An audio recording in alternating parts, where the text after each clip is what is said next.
I-Broadcasting Authority of Zimbabwe isiqedile umsebenzi yayo uyenza ikhangela ukuthi ingapha baphi ama-license awe-TV.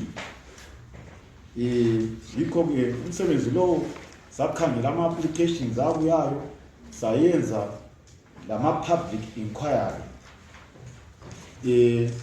Laba abaphumelelayo yilaba abayisithupha.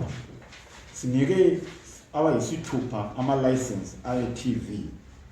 Owokuqala i-Jester Media Private Limited, trading as 3K TV.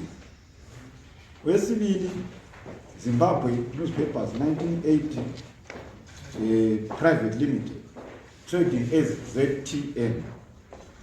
Wesithathu, Rusununguko Media Private Limited, trading as NRTV.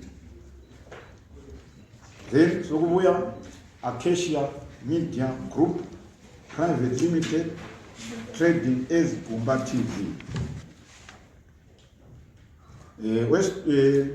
Westland Fairtalk Communications Private Limited, trading as Kiona TV.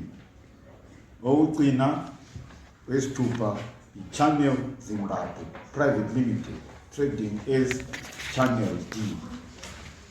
I-Broadcasting Authority of Zimbabwe iyabonga umahlabezulu bonke abatshengisela ukuthi labo babelandela i-process le esasiyenza